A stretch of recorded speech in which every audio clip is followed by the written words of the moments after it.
is the Rebel Scum Podcast. Available in video on YouTube and audio wherever you listen to your podcasts.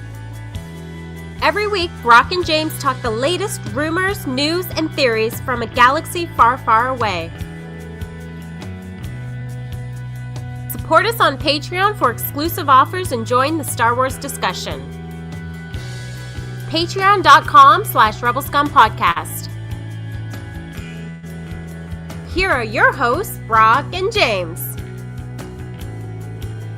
You are always scum. Rebel Scum. Rebel Scum Podcast. Up in this B. I'm B. This is J. And this is the Rebel Scum Podcast. Hello, James. Hi, Brock. Whoa! We are in a post-Andor Season 2 world. How has your life changed, James? I got to be completely honest with you. During the course of Andor, my hockey team, the Toronto Maple Leafs, were in the playoffs. And within a week of Andor ending, the Leafs also ended their playoff run. And I'm going to be honest with you, in that 1 month, whatever it was, 4-week time period, I haven't watched that much TV in like a decade. And so I'm a little, I'd still love to watch both of them, to be honest with you, but I'm a little bit like relieved. Like I was in front of the TV today and I said, I don't have to turn you on, jerk. So I didn't turn it on. I read instead. And but it was it was a great series. Andor was. How's your life without Andor? I was just like, screw it, let's rewatch it. So I started in season 1, and I'm like, wow, this show covers so much, but is like not a fast show. You know what I mean? Like it's just sort of like, wow, there's so much here, and like I should have rewatched it before. Or no, I don't know. I don't know how to feel. Like I don't know if like I'm watching anything the proper way or improper way, because it's like whatever, season 2 is good regardless of like what you remember or don't remember. But it's like, oh yeah, they were talking about Gorman well into the first season. I'm like, yeah. But like I love it. And it's you know what? I didn't even know that. Okay. Yeah, they do mention it a lot. Yeah. Like they set up a lot of stuff that is a big part of this season. Which makes sense because it's one giant. I'm still like, I wish this was a movie. I wish it was a movie. Oh yeah. I mean, right. Go ahead. Go on. No, you go. I'm at the point where we're in the prison. It's like the episode just before they break out. So I'm like, oh man, I still have 3 or 4 more episodes to go, and what have you. It's kind of mind-boggling how almost non-existent Bix is in the first season. Like it's like, oh right, they weren't even in a relationship. That's why I kept thinking she was his sister. And then the next season started, I'm like, what? Like, oh right, that's not right at all. Honestly, and maybe this is worth a like real just like discussion at some point. I'd argue Bix is kind of not really vital to the show. She serves her purpose, but when you watch it as a whole, you're like, I'm like, what's the point? Like anybody could sort of fill that gap.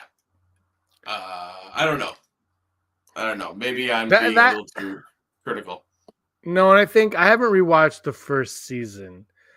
I think I did see a couple episodes twice, but I haven't rewatched it in the last 2 years or whatever. Yeah. But my one issue with the second season was Bix. Like we talked about in the second last arc, where I was like, where was she? She had a drug issue, but not really. But kind of, then she had her ending, and then the last arc, she's there with spoilers if you haven't seen Andor. Just spoilers if you haven't seen Andor, I guess we should say. Yeah. But then it ends, and she's got Andor's kid, and you're like, okay, that's great. But I felt like her character was like the first 3 episodes. She had like the trauma and all that, and it kind of bled into the second arc, but it was kind of on the back burner. I felt like her character Yeah, on a show with very few weak links, I think she is the weak link because she is underutilized. I think there's like the idea of Bix is stronger than the usage of Bix. Yeah. It's like it's interesting. I would say still works in a sense, but it's just like if we were going Oh to yeah. cut things from the show, like that would be one of them. Mhm. Yeah, I was definitely expecting more. I think we said at one point, like you and I think through text, it's like, what exactly would you need to do to turn this into a movie? Like the story is there, but you don't need all of this, right? Like Mhm. there's like I even think I said it's like this is a better Rebel Moon. Which I still have not seen. Mhm. I for me, and I think I said this last week, so I'll sound like a broken record this last time. But for me, I would have, as you mentioned, Gorman's mentioned in season one. I would have 7, 8, and 9 would have been the movie for me. Mm. But in 7, 8, and 9, you'd have to add more. You'd have to add like the Krennic scene from the first arc about why Gorman's important. And you time jump in movies all the time without saying it's a time jump. It just is what it is. So you would start it kind of like, why is Gorman important? You have that kind of stuff, or you'd weave that in later on, like kind of explaining it. So I think that would be, of all 24 episodes that we've gotten, those three would be, I think you would make a movie out of that experience, and it could still Yeah. star Andor, right? Like it would still be like Andor, but this is the mission he was on before Rogue One. Because I love the last 3 episodes. Don't get me wrong; like the last Yeah. 3 are brilliant, but those actually, when you think about it, those are more like that is kind of more television kind of stuff, like really strong. Mhm. But 7, 8, and 9, I think you pull any Star Wars fan, if they were like, that's going to be a movie, I think everybody would have gone in for it. And it could have just been a straight up prequel to Rogue One. They could have called it Rogue Zero, and we would have wanted to go see the Gorman, like, because it's all about getting this for what they need for the Death Star, even though the Rebels have no idea that's what's actually going on. So, maybe you combine the last 6 episodes into it. But I think for me, I don't know how you feel. Let me know what you thought. But like for me, if they made this a movie, it would have been those 3 episodes and just beefing up Gorman more the way they did in the show, but use what they used in the show in the movie and just flesh that a little bit more. Yeah, I don't know, because it's just like there's so much covered, like I just said too. It's just like that you don't want to cut it, but if you're making only one movie, yeah, it's like let's just call it like the movie is going to be called Rebel Rising. So it's just like in the title, it's like this is about how the rebellion starts. Rogue One is about how they get the plans to the Death Star, and then this is just like how did it get there? How did they get on Yavin? Like I don't want to cut out season 1, but it's just like it's really just there to sort of introduce your characters. Like the real work, I feel like, is done in season 2, which sucks because like you get the Kino Loy character in season 1, you're like, oh Great. wow, this is so good. The acting, like I just rewatched that like basically in the last 24 hours, and I was like, damn, this is good. Like he's just like Andy Serkis is just acting circles around people. He is an underrated actor, I think. I said this after I time. saw Black Panther. Yeah, I thought he was the best part of Black Panther. Yeah. And then, of course, he gets killed off like halfway through it. I was like, but you could use him in 20 more movies.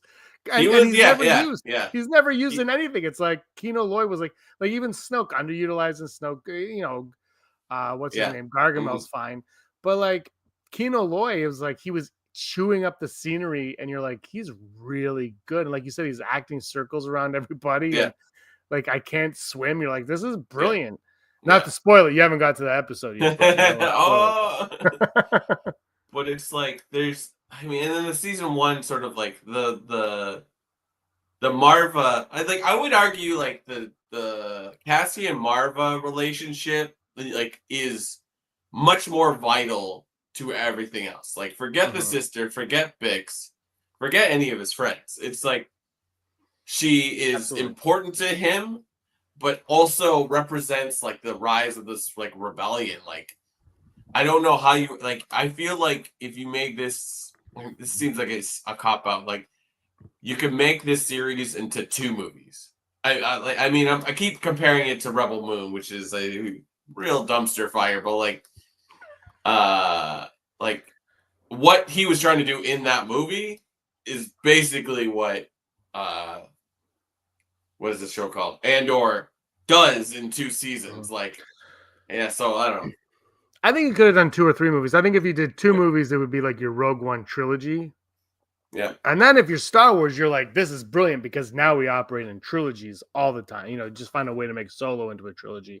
Mhm. You know, but like, yeah, no, I agree. I think they could have been 2 movies easily.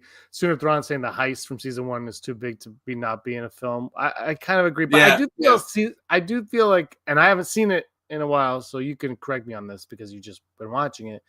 But season 1, from what I remember, felt more like a television show.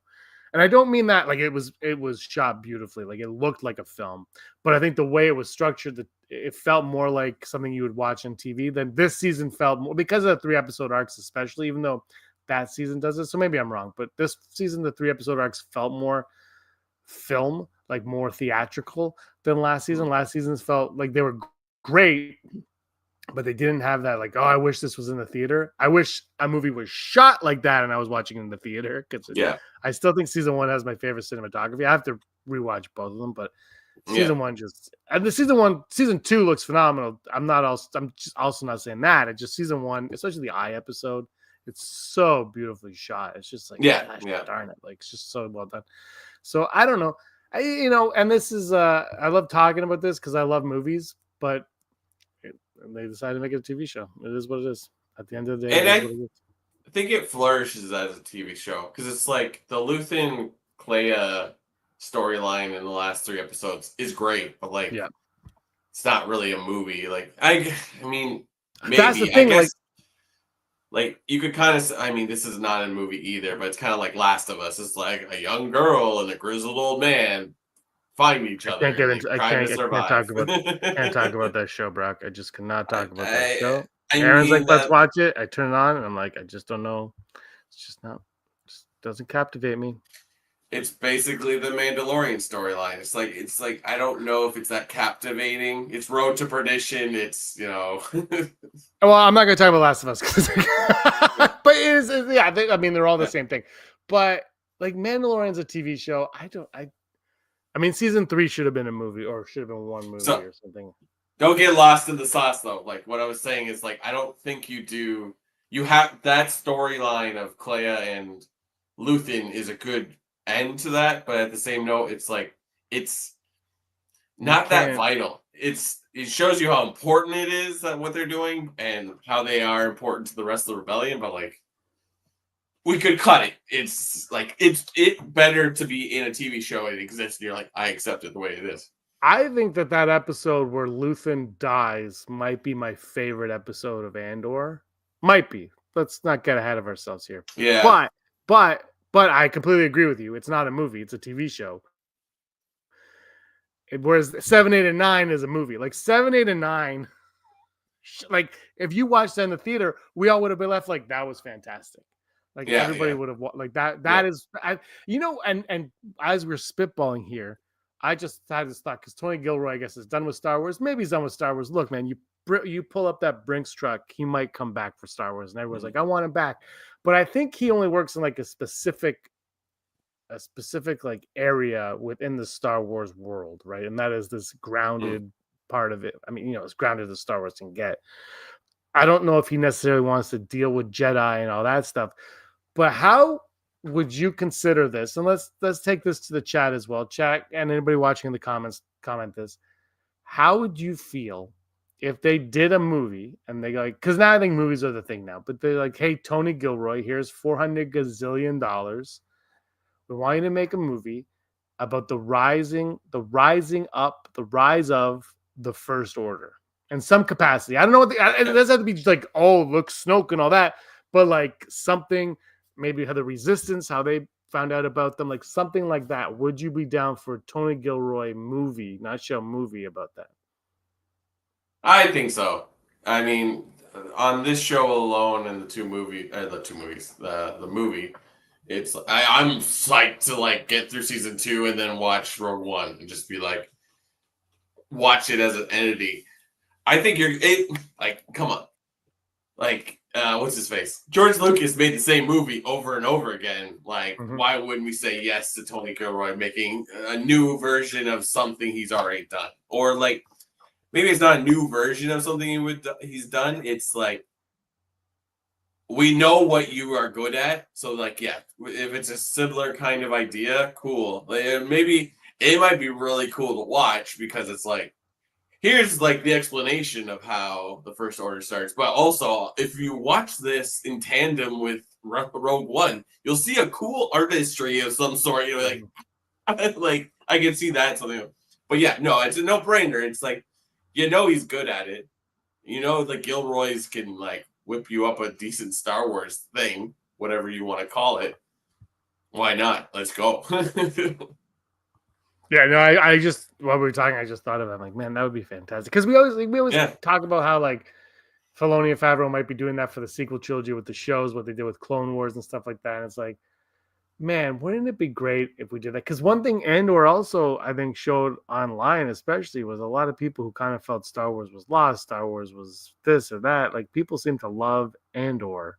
Yeah, that's true. And it's a funny thing too, because like Star Wars fans, I you brought this up. I don't know if you said it on the show or just to me, but like, you know, we're 40, 50 years old, whatever we are, Star Wars fans. And we haven't really grown up, but we have grown up. And so it's like there's like this confusion of what we want Star Wars to be almost. And it's like, is it for kids? But when it's for kids, it's not for us. But do kids even care about Star Wars anymore? Or is it just for us? So there's like a lot of like that going on. And I just think this was like a nice breath of fresh air that kind of went in. And I'm glad we got it. I would love more of it. But at the same time, I love Mandalorian and all those. And I don't know if I prefer one to the other at this point. I mean, I probably Andor is more just visually. It just is so, you know me. I like the visuals, but like, I would love to see them kind of do that. Like they're like, hey, remember the goofy stuff with Jedi and stuff? Here's a serious take that without Jedi that really shows you what was going on, the nitty gritty of the galaxy. I think more of that would be great to see. But at the same time, we need. I don't know. It's Star Wars. You got to bring in the Jedi stuff, like in other projects. I think it's like one of our issues. Maybe I don't know if it's our age demographic or it's society or like the Star Wars viewership as a whole. It's like, I think we just need to understand it's okay if something's not for you, right? Like, it's like people not everybody likes Skeleton Crew like we did. Not everybody likes Acolyte. Like, and you always love saying, it's like, I'm the only one that likes Book of Boba Fett. It's just like one of seven. Okay. One of seven. You can watch it, and it's like I noticed this with someone with Marvel. They're like, "Oh, I can't do the Marvel movies anymore," and they just said that. I think later on I brought up something. I was like, "Oh, I was going to tell." Oh, I think I was comparing the new Daredevil show to like the state of America right now. But he hadn't watched it, so I was just referencing. It's like, I know you don't really like Marvel. It's not your thing. And he's like, "Oh no, I don't hate it. It's just not for." I'm like, it's okay for something just to admit it wasn't for me. People like Anora, I watched it. I was like, cool. What is this movie? Did people like Anora though? Well, that's it seems like it was like one of the small darlings of it. Yeah, but yeah. The award-winning part of it is very questionable. I was just like, some people like that movie. I didn't. I'm not going to get angry. Like, I tried a movie. Like, I'm a sucker where I'll be like, oh, these guys won awards? I'll watch it. Did I need to watch the Bob Dylan biopic? No, but when I found it on Disney Plus, I'm like, oh, I guess I'll watch it. And it was fine. How many Bob Dylan biopics are too many Bob Dylan biopics? Oh, there's the question. It's scary how many there actually are. Do you know why I don't mind biopics, except for the fact that they're all the exact same? But one thing I can't stand about them is, well, you're going to get nominated. Shut up. Like, I'm just so sick of it. If you do a biopic, you should not be allowed to be nominated because it's such a cop-out. Oh, you did a great job playing the person. Oh, shut up. You know what? It's hard. Anyway, I don't want to get into it. It's scary how many times I've watched. What? No, sorry, I had nothing. How many times you Oh. watched what? Nora? It's scary how many times I've watched the Motley Crue biopic. I don't know why. At There's a least 4 or Motley 5 Crue times. biopic. Yeah. Based on that, like, semi-biographical book about it. It's on Netflix. I've Amazing. watched it a few I don't have times. Netflix. I don't know why. Look, I'm not actually against biopics. There's biopics I like, but I just feel like the last 20 years they've become paint by numbers. Like the Dewey Cox movie with John C. Reilly. You might think that's real because it's they played that to a T. Have you seen that movie? Oh yeah. It's not very memorable, but it does start. It starts off with Tim Meadows. He's like, wait, he likes to think about his entire life before he goes on stage, and then flashes back. I'm like, every biopic, it's like Yeah, starts that's off. true. Oh, we got. Every biopic. I'm sure it's great. Timothy Chalamet is a great actor. Terrible Knicks fan, but great actor. I don't think he's a terrible Knicks fan. Go Raptors. Yeah. Anakin Skywalker's joined us. Luckily, we're not children. We Wow. don't get slaughtered. The Dirt, is that what it's called? The Motley Crue? Yeah, it's called The Dirt, based on a book called The Dirt. I've never even heard of it. By the way, I canceled my Disney Plus. So huge mistake. You should they be didn't even give me. rewatching it. You have to start paying real money like a big boy. Yeah, they were like, you got to pay for it. And I was like, screw you, I'm not paying for this. And then when I canceled, last time I canceled, they're like, okay, you can have it for this price. I said, okay, this time, no deal. So I said, no deal, no James. I'm out of here. I honestly, I don't watch it. I watch Andor. I don't watch anything else on it. It's just a waste.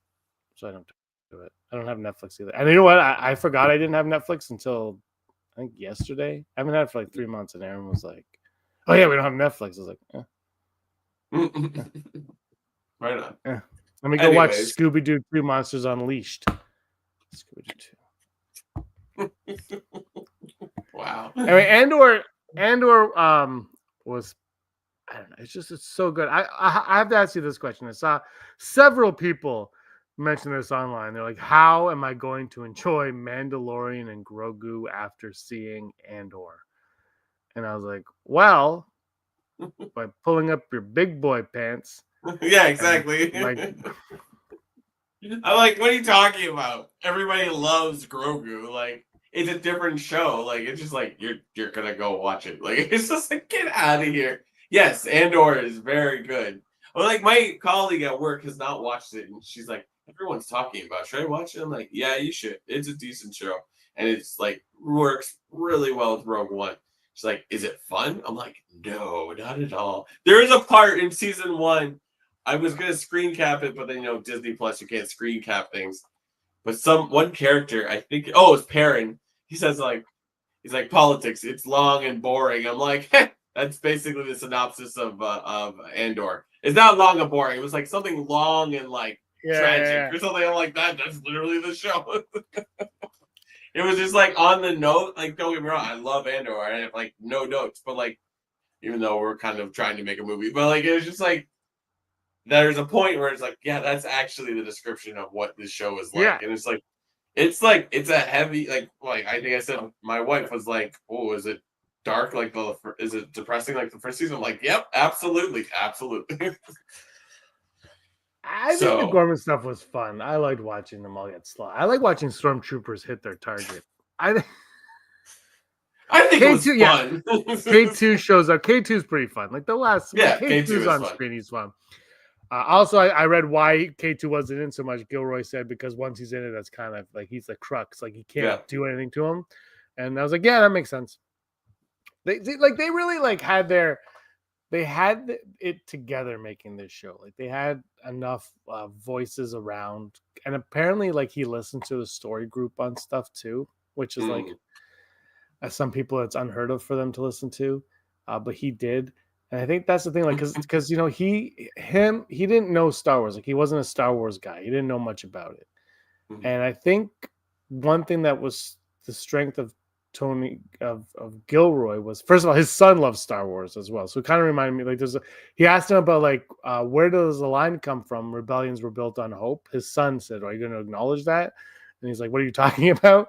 And he's like, the line. And so that's kind of why they had the line. But it reminded me of Ron Howard and Solo, like going to his son, like, which villain should show up at the end of the movie? And his son's like, Darth Maul's sick. Go with Darth Maul. It kind of reminded me of that. But the thing that I think worked for Gilroy was because he didn't know Star Wars, he wrote like his strong story, but he listened to and respected the people that knew Star Wars, that he was obviously Lucasfilm surrounds you with. And like he took their observations and their notes, which I'm sure were just Gorman is the name of the planet you're on. This is what you need. And I'm really curious. I would love to. I wish they did the round table for this, because I would love to know the story of like Gilroy. Because apparently, like Kathleen Kennedy wanted to do this, and she approached Gilroy or whatever, and he's like, "Whatever, let's do it." But like the lack of Star Wars knowledge that he had, how do you come up with, like you say, like they're sprinkling in Gorman right away? Like he had to have had a meeting with the story group or whatever they're called now. I don't even know.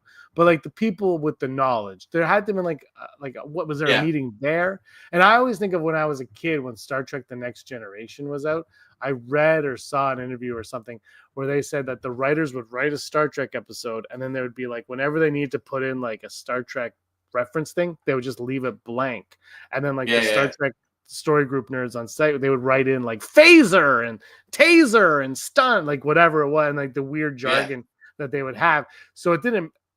And I think that's brilliant. I don't know if that's what they did here or not, but like I would love to know the process of, I don't know what I'm doing. I don't know Star Wars. I agree. Here's the story I want to do. How do we make it? Because just like the little things like Gorman, and then obviously Kyber crystals for the Death Star. There's little things that they need, and it ties in 2 years ago to season 1 to now. So I would love to see that round table. Yeah, I think it would be. I mean, and then like you could just have a couple episodes, just like how they shot practically and all that. I was listening to another podcast where they were talking about Andor, and like I had no idea about this, so like I don't want to make myself sound like I'm an expert. Apparently, Gorman, or like the massacre of Gorman, was first mentioned in like a Star Wars tabletop game. Like it was like a Dungeons and Dragons thing or whatever. It was just in there like a blurb. And it's just like it's spiral. So like what you were just saying is like there must be somebody from a story group involved or a group of people involved, because they're like, use this. We'll do this, and then that'll be later. Because it's like, like who cares if Gilroy is a diehard Star Wars fan? He just needs to make sure the thing looks good. Like, and then we could do all the extra. Because like I was very aware of each credits, is like who wrote this and who directed this. Like it's a process for sure. So it's like, I don't know, what is Gilroy's actual showrunner. Like, he's showrunner, right? He directed Rogue One? No. No. I think that's very iffy. I'm sure I can't remember who Dale it and Heidi will chime in the chat, but I believe it was Gareth Edwards. And I think Gilroy came in and like salvaged fixed it. Took what which was is another story, like, which is a story that I would love to know, but that's more negative. Like Gareth Edwards is directing what I will refer to as the movie of the summer, which is Jurassic Park, whatever the hell this one's called. But oh my god. I know. Every time I see something, I'm like, oh, it's like Al Pacino. They just say, pull me back in. God, bastards. I can't handle it anymore. I watched the trailer like 7 times yesterday for Jurassic Park. I'm like, Aaron, you have to see this. It looks like the greatest thing ever made. I saw something for Jurassic Park today that I didn't have the audio for because I was working, and it was like better that way.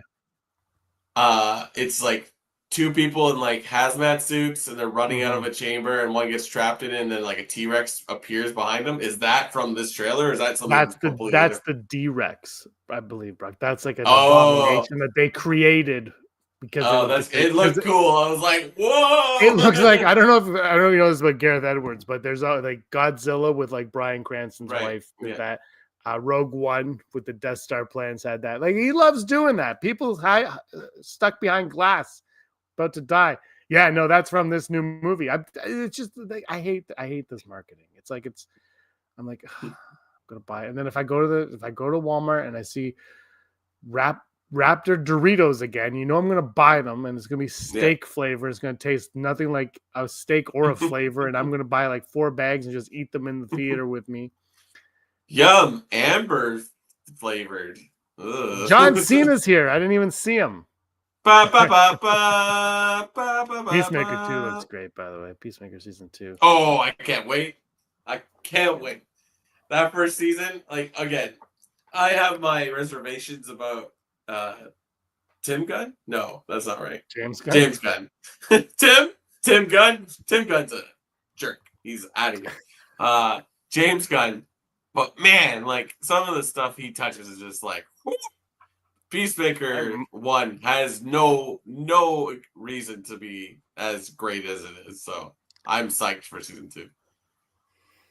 Yeah, I thought also side Akbar, but I thought dropping the Superman trailer and then the Peacemaker trailer was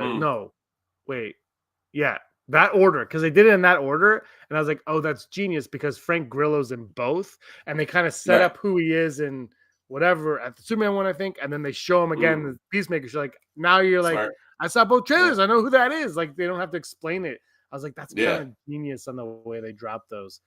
In that way. Anyway, we got to talk more Star Wars. All right, let's go over to blind rankings. Blind rankings. I'm going to give you characters and you're going to blindly rank them. Blind rankings. Chat, give me your rankings. But you got to be honest with it. You can't be like, wait till me to finish. You can't wait for me to finish. You got to say it while I'm doing it. While I'm doing it, these are Andor characters. We're going to blind rank Andor characters. We haven't done this in a while. We couldn't do it during Andor. Those episodes would have been like 7 hours long. Like we were already like way long doing these things for Andor. Oh no, did I just hold on. Oh, we need a number 2, I believe. How do I do this? 2. Okay. All right, Brock. I can't figure this out, so we're gonna God. I'm like, I don't know. Did you ever watch the show Step by Step? Absolutely. There was an episode where they were in prison, like a cell, and Don Rickles was the cop, and he was typing with one. It always makes me laugh. Don Rickles, not Don Rickles, Don Knotts, Don Rickles. Very different community. Very different, but like such a sign of like the 80s and 90s where like children's show had like Abe Vigoda and Don Knotts. It's just like we're selling you these like people that you do not care about and understand where they come from. All right, we're going to start with Vel. Vel is the first one I'm going to give you. Vel. By the way, I can't see the chat, so if you want to see the chat and things going on, let me know. No one's talking about that yet, so I'll chime that in. I'm gonna say 3. I'm gonna be crazy. I had my cursor on 4. I was ready for 4. Let's go. The next one we're gonna go Marva. Ooh, shoot. And she was fantastic in the Super Mario Brothers movie. If you haven't seen Super Mario Brothers the movie, I'm gonna gamble and put her at number 2. She's an interesting character because I like she's not in the second season aside from the photograph. Right? She's not in it, but like huge impact on the show. Yeah. Luthen. Oof. I'm gonna put him at number 1. I'm really not looking. People are just putting up characters with numbers, and like we haven't even said half of them. No, that's not how this works. This is not how this works. Desi puts Vel at 3, Marvin at 5. Sunatron says Vel 4, Marvin 5. Number 1, Luthen for Disney Desi. Do you think Grogu was somewhere in these episodes? The next one I'm going to give you is going to be Perrin. Oh, 5. Yo, I like Perrin. Sure, I'm not the great character, But like, I'm like, out of all those other ones, like, no. But like, did you see that thing where they're like, there was a deleted scene where he knew all along about the rebellion, and I'm Okay. watching it now, and I'm like, that would have been terrible. No. It wasn't a deleted scene. There seems to be, for some reason, people can't read, Brock. This is the thing. What Tony Gilroy Or said was was, it? I had an idea. Oh, an idea. And he said, Sorry. and it was an idea. And he goes, but it never happened. It's my head canon now. That's what he says. Yes, But he people did say can't read. headcanon. Yeah. Yeah, But yeah. people don't like to read. And they're just like, this was a deleted scene. And everything I see about this says deleted scene. I'm like, it's not a deleted scene unless there was a scene that was deleted, and there wasn't. There was an idea that was cut. Yeah, Like, he they did that didn't for shoot it. So a couple of things, I think, because I was like, wait, how did it go again? Because I remember it's like, oh, it's headcanon. So it's like, no, it's not a thing. And the other thing, well, there was something else. It was like, I think it was a K2SO as well. We like, there was a lot. I like that he talked about, oh, we thought about doing this. Or, oh, it's like, yeah. what I love about the what do you call him? The Cassian's sister. He's like, I thought about putting it, but it's like, but this is the explanation, and also whatever. I didn't put him in. I didn't put her in, so yeah. So you got Luthen, Edie. Marva, Vel. It's Edie card. yeah, and Perrin. That was. I went with my heart and I won. You can't, like, I can't give you the key character. Like, it's just not fun if it's like obvious. So we got to go that. Those are our blind rankings. Thanks for playing along, chat. You guys are the absolute best. Yeah. Sith or that. Sith or that. We got to run through it. This is gonna be a 6-hour podcast. Sith or that. By the way, all of our odds and our top 5 were given to us from executive producer Heidi. So just so you know. So also my internet, my Google Chrome, Brock, might crash out on me. Just so you're aware. I just got the warning. I'll give you time. Sith or that. And you sent me this, Val in Rise of Skywalker, or Rex in Return of the Jedi. You can only have one. Oh, yeah. Only one of those fan theories can come to fruition. Which one are you doing? Val in Rise of Skywalker, because I don't know, you could still do stuff with that. Like, I think Rex is too niche character. Like, I mean, Rebels is very popular, but like, he exists in one part of Star Wars that probably not everybody. But like, when I saw that today with he's like, oh, that one blonde woman you see in all the sequels that kisses a woman at the end is like, that could be Val. I'm like, yep. Yeah, that sounds great. That's it. Yeah. You don't have to do anymore. No, I'm with you. I agree with you on that one. We got Sunithron saying Rex and Disney Desi saying Val. And Rex would be too old to be with the rapping aging. But yeah, Heidi's going Val. I go Val as well because I think that makes sense. And also, like, Rex is Rex, and that's fine. But Val, she's just there. Like, what happens with Val? Now, it's not important what happens. Obviously, she fights for the rebellion, blah, blah, blah, blah. But the idea that she would be around 20 years later or whatever it is. Oh, yeah. I guess 30 years later. Whatever it is, right? I think it works. I think that's cool. I think it's a nice little idea. I don't think it would ever happen. They would ever consider that, but I like the idea. I liked it. All right, our next Sith or that, Mon Mothma. Would you rather have a Mon Mothma series or have Mon Mothma continue being a supporting character in more movies and series, whatever it is? I think a supporting character, just because it's like, what else do we need to hear about Mon Mothma? But like, when she's on screen, you're like, oh yeah, she knows stuff. But like, it's just like, I feel like we've gotten that story, and I don't know. I mean, it would have been a little neat to see her more in like some kind of like battlefield scenario. She's basically just a person in a room. So, but yeah, no, supporting character, just because I love that character. I love that. Oh, I love the character, and I also love the actress. So, just keep dropping her. Make her the Nick Fury of Star Wars. You can't, because the books put her in a coma for the first 15 years. No one cares about the books. Especially not the K2SO Andor comic. Yeah. Where Tony Gilroy was like, screw that. Mhm. He even basically said that. He goes, no. Which, people were getting mad at, and I said, I don't care. By the way, Dale has a cool theory here before I give my answer. Carrie in The Rise of Skywalker, or what's her name? The Rise of Skywalker. Yeah. Zori Bliss. Zori Bliss, yeah. Zori Bliss is Andor's sister. That is the movie I want Tony Gilroy to make next. I'm going to say Mon Mothma in more of a supporting role throughout everything as well. Yeah. I think she could carry the show. I don't know what it'd be about. I'm sure it could be a fun show. I mean, she was basically the lead in this. She was like a co-lead in this one. They need to stop naming these shows after characters, as I can't stop saying. And our final scissor that today is probably the most important one we've ever done and we ever will do.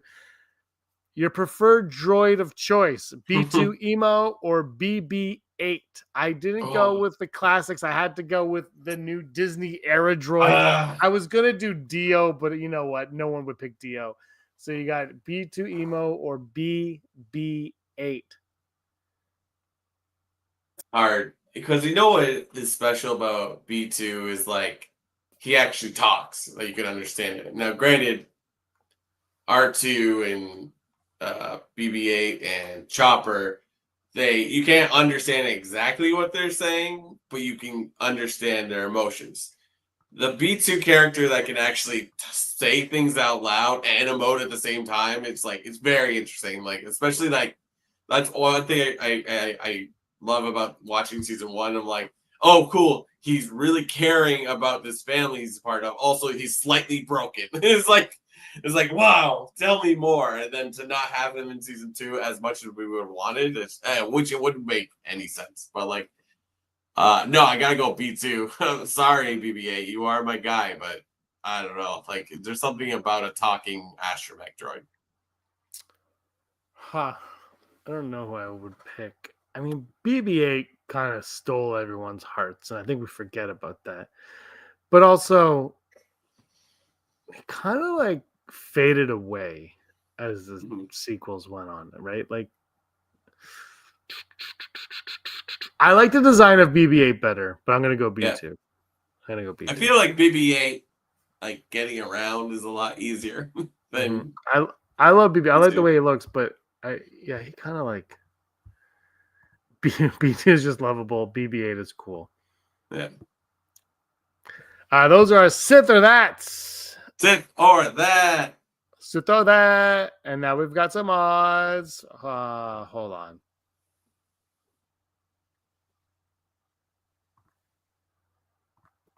Possibility of successfully navigating an asteroid field is approximately 3,720 to 1. Never tell me the odds. Ever. Never tell me the odds. Brought to you and me and everyone in the chat. Everybody watching at home by patreon.com/RebelScum. Rebel Puns Podcast. Rebel Scum Podcast. If you like what we do and you like to talk Star Wars, why don't you go and support us so that we can continue to talk about Jurassic Park when we run out of things to say.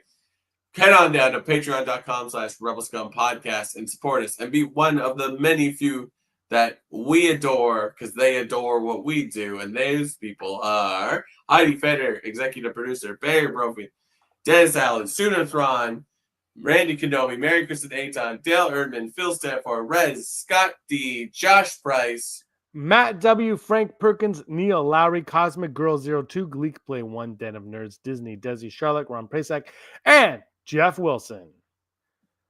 Thank you everybody for your support. And now we're going to give odds, all of them brought to us by executive producer Heidi. I was going to write some and she just came up with these. So I was like, let's go with them.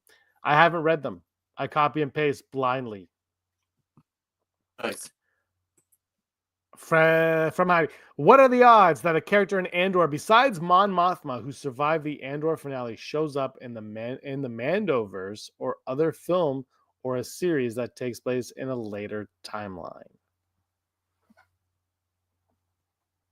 I'm gonna say anything is possible and go like 60%. Yeah, it's a funny little thing. I think there's some untouchables. I really think Bix and the child are untouchable at this point. Mm. Unless there's something dire that needs to be told with them. I think that kid is going to be in a novel in 10 years. Yeah, I think maybe. we're gonna get a novel with that kid in 10 years. Um I'm gonna go like 75%. Right. I don't know who, but I don't think it'll be Bix. Um I saw Guerrero's off the table as well. But I'm gonna go 75%. Why not? Never tell me the odds. Again from Heidi. What are the odds that the main villain or villains of either the Rey movie or the Ryan Gosling movie are either Sith, Dark Jedi, not not a Force user of any other kind? Probably high. We don't know what the Ray movie's about outside that it's Ray. And then Ryan Gosling could be anything. I'm gonna say 90% Ray, 65 Ryan Gosling. Because I feel I like think they're two different movies. I think the Rey movie's got to have a Force user as a villain. The Gosling movie, Right. maybe not, but I think the Gosling movie. I'm gonna go low. I'm gonna go 13%. I think the Gosling movie will have a Force user as a villain, and I think Ryan Gosling will have the Force. Hmm. You won't find out until the third act. I have a source. My source told me. Oh yeah? What was that source? Ryan Johnson. Oh, cool. Wow. I call him Ruin, and he calls me fat bastard. It's a really loving relationship. I'm joking. It was JJ. Final hot today from Heidi. What are the odds we get a story about the Bothans who stole the Death Star 2 plans? Oh, Many Bothans died. I've thought about this. It's just like, well, because remember the short time it was like, we'll get Rogue 2 at some point, and it'll be how the Bothans got the other plans. I don't think we'll ever. I think it's unlikely we'll get this story. So I'll say 25%, but I'll add on to it. I think it's 80%. We're going to see a Bothan at some point because I think that's something we all want to know. Like, I know there's a description of it. They're like lion looking characters, but yeah, I can't see them doing this type of story. Not in a show or movie, unless it's like mentioned later on. Like a comic book is like exactly where it needs to be. I don't care for books or comics. That's an old segment we used to do. I want to see it in a show or a movie. I'm going to go full Brock. I think it's honestly, it's like, why not do it? I wouldn't make it like Rogue One, though. I would do it kind of differently. Like, I wouldn't make that the focal point of it. I would make that a side story in whatever the other story is that's going on that we're watching. And it's another way to bring in like Clea. You can have Clea and Velba. Like you can have like characters that come back for that kind of story. And then while that's going on, they can be like, there's word that the Emperor is building another Death Star. Quick, Bothans, go. Quick, Bothans. It should all be puppets like Thunderbirds. That's what they should do. Ugh. Those marionettes are a fever dream to me. But Team America was brilliant, though. I love that part when he's like, when Team America runs out of bullets and the guy's like, let's make this interesting. And they have a fist fight, but the marionette's just like dangling. I've only seen that movie like twice in the theater. Like I saw it in theater and then once on DVD. Don't remember much of it, but I remember the music. Those are our odds. Let us know what your odds are in the comments down below. Manuel Manny Bothans was a double agent with his boots on the ground, unlike nobody lies to the Bothans. That's why they sent them. Okay. What if Grogu led the Bothans? Don't hate it. I love it. I mean, see, that's a genius move. It's like just do a story with all characters that you've never seen in the original Star Wars, but exist in that timeline. So it's like we're good. They don't need to be in the other movie. They're here. Yeah, I think that. I mean, I like because we're always like, well, where are they when this goes on? And Andor, that ending of Andor, the last 4-hour walk that he takes to his ship, Mhm. We said this last week, though. It perfectly summed up. You don't need to know where Wilmon is. You don't need to know where Val is. This shows you, like, this is where they are. This is where they belong. Like, it was so final. Like, it was definitive. You're like, I don't have any questions. I don't need to know where they are when I watch A New Hope. I know where they are. They're just not on camera. Like, I think it did it perfectly. Yeah, I agree. Hi, James. Hey, congratulations graduating preschool. Oh, great name. congratulations, buddy. That's so wizard. Preschool. Wow. I know. I didn't graduate preschool. They held me back. I'm still in it, technically. Top 5. Top 5. Top 5 K2SO moments. I'm not gonna lie to you. I'm just gonna choose ones from this season of Andor. Because it's just like, okay, my number 5 is going to be, I don't understand humans after he tries to, like, isn't he trying to, like, poke him awake or something like that? Oh, yeah. My number 5 is when he uses the Imperial as a shield. Yeah.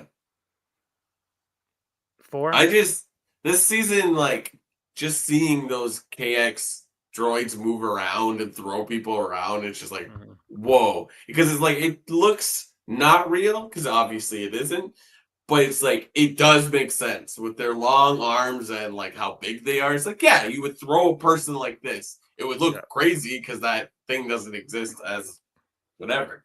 My number 4, because I don't want to forget it, will be the shield as well. No, that wasn't your number 4, it's number 5, but I'm gonna do that one.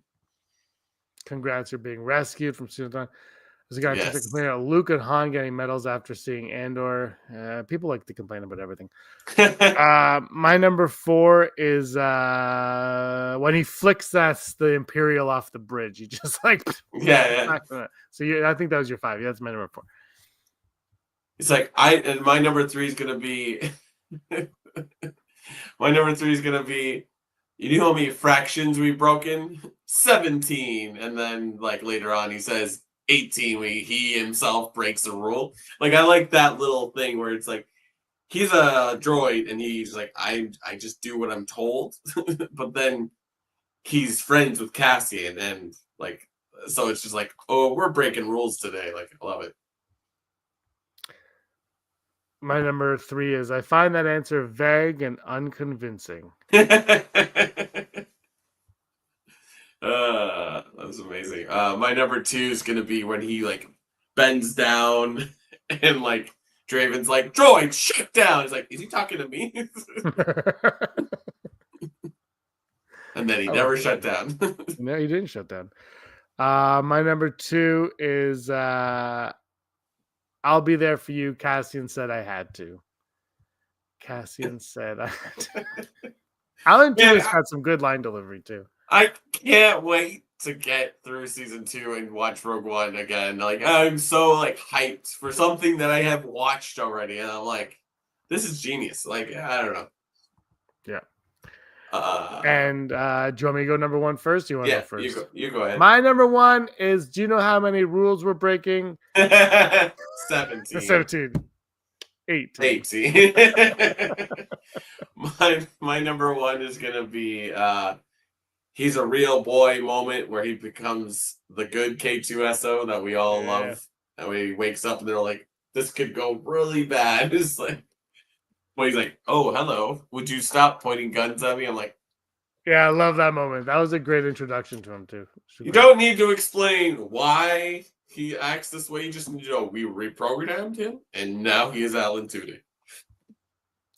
I wonder if that one was Alan Tudyk before, because the one that arrests Andor, or the one that's there, is not Alan Tudyk. If I remember. Oh, yeah. Those are our top 5. Let us do your top 5s in the comments down below. Bless you. Bless you again. Sneeze. You'll love this if you're watching the video. You're still muted. Gesundheit. Those are ours. This has been the 369th episode. 369. 69. We got 370 coming up next week, and we have a lot of excitement around there. Oh, Yeah. Sam Witwer voiced that K2 unit. Nice. And thank you so much. I'm wondering if, I don't know. We're all wondering if. Oh, so when Heidi mentioned like the fact that in New Hope it's like they get medals while these other people are suffering around them. I was thinking about it today. It's like the real villains of Rogue One and like Andor is like Vader and the Emperor and Luke, Leia, and Han, because they're just like, we're having a great time and people are suffering constantly. Like people are getting tortured and massacred, and like Imperials are evil. It's like, and then like when they're evil, then they're just inevitably stopped because some bigger fish takes them out. I'm like, the real villains are like Luke. Like I feel like that's a comic book where it's like Luke Skywalker has ruined my life because he keeps blowing things up. I thought about it, I was like, truly, they are the worst in comparison to all the people that suffer in the show. You're like, yeah, screw those guys. Oh, you shot a vent. Congratulations. You know what though, I will say this. I hope they don't, and they will make a comic or a book or something where they explain why they were chosen for the medals. Yeah. Just let it go. Yeah. Because that was the first movie that came out 50 years ago. And like, there was not a thought about any of this other stuff. No. They saved the day. It's a movie. I think we need to just like not worry about that. And also, who else are you going to give a medal to? Everybody else is dead. Yeah. Clea Did you see the theories, speaking of Clea, that like Clea was supposed to be Leia all along, like, just like, and which like vaguely like, she looks like him. Like, it's like, I don't hate it. It wouldn't have made any sense, especially after the last 3 episodes. Was like, yeah, what if it was just Leia? Because she kind of looks like Carrie Fisher's. Like, wow, what if she was just doing it? But like, I think she's way too big to be hidden in plain sight. I think you could have made that character Leia, probably in some capacity. Yeah. But I don't think it works if she's Clea. And I don't think that works. But I think Leia. Yeah, I think I don't think it works that way, but I think there is a way where they could have made that character. Like if they wanted that character to be Leia, they could have made that character Leia. But I don't. But that's one where it doesn't need to be Leia. Doesn't need to be really, and I don't think so. And then that also makes the ending of Rogue One not make much sense. No, yeah, exactly. It's like, what are you doing here? I don't hate it, but at the same note, I also don't do it. Cinetron's asking if to do a book on Clea and Luthen. 100% that book's coming. Yeah, I think so. And they're running from zombies that are plants. Plants vs. Zombies? I love that game. I love that game. I still play it. I'm like, yo. Oh, yeah. It's perfect. It's such a good game. Love it. Alrighty. Yeah, 369 next week, 370. I can't wait to figure out what we're going to talk about next week because we'll be even further removed from Andor. And no more Star Wars. All right, Brock, anything else you want to say? No. Super psyched to continue watching Andor. And also, there's all these X-Men cartoons that they've dropped on Disney Plus, the other X-Men cartoons that have existed in the last 20 years that have been dropped the same day as like Secret Lives of Mormon Wives and the new season of Welcome to Wrexham. I'm like, let's go. I'm set. I'm set for a month on that streamer. It's gonna be awesome. I don't know what you just said. Perfect. Thanks for watching. Chat, you guys were awesome. Thank you for all your support. Like, subscribe, hit it all. And until next time, Brock, you were always scum. Rebel scum. Scumbags, thanks for watching. Don't forget to give us a thumbs up on our video. As always, please subscribe to our YouTube channel, Rebel Scum Podcast, for all the latest videos.